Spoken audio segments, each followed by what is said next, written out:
Salut tout le monde, Maïka ici avec ebikeschool.com et aujourd'hui je veux parler de vélos électriques à entraînement central, spécifiquement comment réellement conduire un vélo électrique à entraînement central et changer de vitesse correctement. C'est un point crucial car de nombreuses personnes débutent avec des vélos électriques à moteur de moyeu, en particulier si vous vous êtes intéressé aux vélos électriques d'entrée de gamme. Les vélos à moteur de moyeu sont excellents, mais la principale différence est que le moteur est au centre de la roue avec une seule vitesse. Un moteur à entraînement central, quant à lui, est placé près des pédales et entraîne le vélo via la transmission des pédales. Cela signifie que vous pouvez utiliser efficacement tous vos engrenages de pédales, mieux aborder les collines et rouler de manière plus optimale. Malgré les nombreux avantages des moteurs à entraînement central, il est facile d'endommager la transmission si vous ne savez pas conduire correctement un vélo électrique à entraînement central. C'est parce que les moteurs à entraînement central délivrent généralement beaucoup plus de puissance et de couple qu'un pédaleur humain moyen. Alors que vous pourriez délivrer environ 250 watts lors d'une bonne journée, un moteur à entraînement central puissant peut en délivrer 500, 750 voire plus. Le moteur Bafang M620 fournit près de 1 cheval. Il génère 1500 watts et produit 160 Nm de couple, bien plus qu'un humain ne pourrait jamais produire. Mais il passe toujours par une transmission, spécifiquement une chaîne et des pignons qui sont destinés aux pédaleurs humains. Voilà pourquoi il est crucial d'apprendre à changer de vitesse sur un e-bike comme celui-ci, quel que soit le type de moteur central dont vous disposez.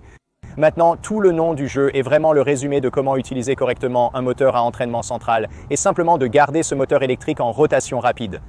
Ces moteurs détestent traîner. Ils n'aiment pas être conduits avec beaucoup de résistance, les gardant à des rotations par minute plus bas, car avec cette résistance plus élevée, ils vont créer plus de chaleur, ils vont user leurs composants internes, leurs engrenages internes, et ils vont endommager votre transmission si vous mettez beaucoup de résistance.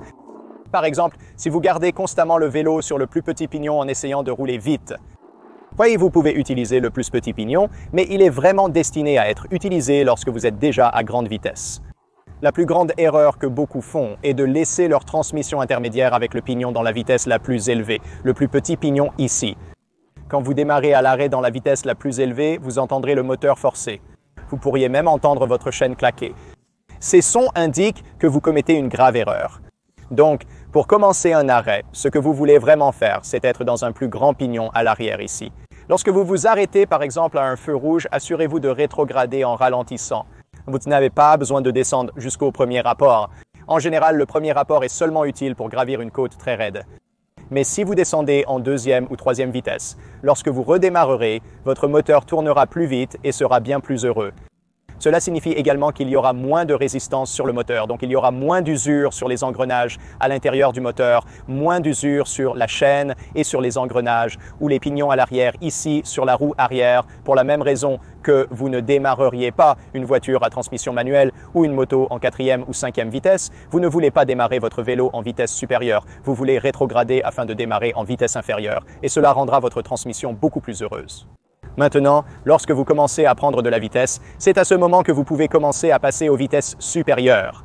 Mais évitez de passer par toutes les vitesses jusqu'à la vitesse maximale pendant que vous pédalez ou utilisez cette accélération. Certains vélos électriques à entraînement central ont des capteurs de vitesse qui coupent l'alimentation du moteur pendant une fraction de seconde lors du changement de vitesse. Même avec ou sans capteur de vitesse, il est préférable de couper brièvement l'alimentation pendant le changement de vitesse. Évitez de changer de vitesse sous charge, c'est-à-dire pendant que vous pédalez fort ou accélérez.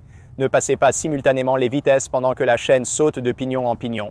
Si vous tirez une grande puissance de l'accélérateur ou en donnant une forte assistance au pédalage, vous pourriez causer des dommages sérieux à votre chaîne ou même la casser. Il existe plusieurs moyens de réduire la puissance. Donc, si vous utilisez l'accélérateur, vous pouvez simplement lâcher l'accélérateur pendant une fraction de seconde. Votre plateau avant continuera de tourner environ 1 seconde après avoir réduit la puissance. Il a encore cette inertie en lui. Donc au moment où vous lâchez l'accélérateur, vous pouvez changer de vitesse facilement et revenir sur l'accélérateur. Si vous utilisez l'assistance au pédalage, vous pouvez diminuer rapidement ou ralentir légèrement la puissance de votre pédalage pendant le changement de vitesse. Vous sentirez le moteur réduire la puissance et effectuer le changement pendant qu'il se relâche. Une autre option est d'utiliser vos leviers de frein un peu comme un embrayage. Si vous avez déjà conduit une voiture manuelle ou une moto, vous savez qu'on appuie sur l'embrayage, change de vitesse, puis relâche l'embrayage. On peut faire de même avec les leviers de frein en utilisant la coupure électrique. Oui, vous pouvez tirer un peu sur le levier de frein pour que l'interrupteur électrique s'active et coupe l'alimentation du moteur, mais ne le tirez pas trop pour ne pas engager les plaquettes de frein. Laissez simplement la coupure s'engager. Effectuez votre changement pendant l'arrêt du moteur dû à la coupure de sécurité. Relâchez le levier de frein que vous avez tiré et le moteur redeviendra fonctionnel. C'est une bonne méthode si vous ne voulez pas vraiment relâcher l'accélérateur. Vous pouvez simplement utiliser ce levier de frein avec une légère traction comme un embrayage. Cela demande cependant de la pratique, alors peut-être ne commencez pas avec cette méthode. Voici mon dernier conseil pour prolonger la durée de vie de votre transmission. Essayez d'éviter d'utiliser les vitesses les plus élevées autant que possible. Maintenant, si vous descendez une colline à 30 miles à l'heure, allez-y. Mettez-le en vitesse max et amusez-vous. Mais généralement, lors des promenades en ville, il y a très peu de besoin d'utiliser cette vitesse maximale. C'est généralement 7, 8, 9, quelque chose comme ça. C'est votre plus petit pignon arrière ici. Le problème est que beaucoup de gens le laissent ou l'utilisent à cette vitesse, car c'est la vitesse amusante. C'est le plus rapide. Le problème est que vous avez beaucoup plus de résistance au couple dans ce plus petit engrenage et vous commencez vraiment à user ses dents. J'ai vu des gens avec un moteur puissant comme celui-ci user le plus petit pignon en 100 ou 150 miles, ce qui n'est rien. Ces choses sont conçues pour durer bien plus longtemps. Donc, la différence de vitesse entre le plus petit pignon et celui au-dessus, ou même deux pignons au-dessus, est généralement très petite. On parle peut-être d'un mile, 2 miles à l'heure maximum. Donc si vous pouvez vous débrouiller en utilisant le deuxième rapport le plus élevé la plupart du temps, ou même le troisième rapport le plus élevé, vous allez peut-être doubler ou tripler la durée de vie de vos pignons ici par rapport à si vous le laissiez simplement en vitesse maximale tout le temps et que vous usiez vraiment les dents de ce petit pignon. Je sais que j'alterne entre les mots pignon et engrenage. Techniquement, ce sont des pignons, mais tout le monde les considère comme des engrenages, tout comme moi. Donc sachez simplement que le pignon engrenage ici, je parle de la même chose. Je sais que c'est un sacrilège pour beaucoup de coureurs rapides qui veulent toujours être dans la vitesse la plus élevée et obtenir cette vitesse supplémentaire. Mais croyez-moi, c'est tellement mieux pour votre transmission si vous vous retenez juste un petit peu.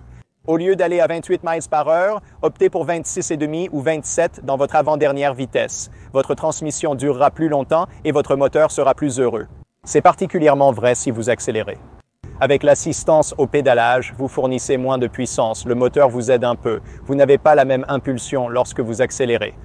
Cependant, l'utilisation constante de l'accélérateur surcharge la transmission au-delà de ce que les engrenages peuvent supporter. Si vous utilisez beaucoup l'accélérateur, évitez le plus possible la plus haute ou la deuxième plus haute vitesse, sauf si vous descendez une pente ou êtes dans une situation de faible résistance. Le meilleur conseil que je puisse vous donner est d'écouter votre moteur. Vous allez entendre la différence entre quand il tourne vite et joyeusement et quand il tourne plus lentement et gronde, ou vous broyez des engrenages, ou vous entendez des bruits de claquements.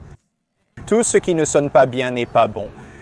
Écoutez votre moteur, il vous dira quand il est satisfait. D'accord, c'est tout ce que j'ai pour vous aujourd'hui les gars. J'espère que vous êtes prêts à sortir avec votre vélo électrique à entraînement central et à optimiser vos changements de vitesse pour prolonger la durée de vie de la transmission. Pour finir, il est temps d'annoncer le gagnant tiré au sort parmi les commentaires de ma dernière vidéo, qui recevra gratuitement un de mes livres. Et le commentateur gagnant est Marcus Oren. Félicitations, dites-moi quel livre vous souhaitez recevoir.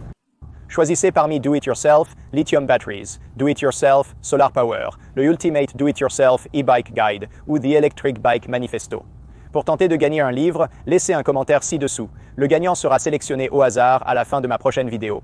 Vous pouvez également trouver mes livres sur Amazon pour une livraison plus rapide. Très bien, merci d'avoir regardé tout le monde. Je vous verrai ici la prochaine fois.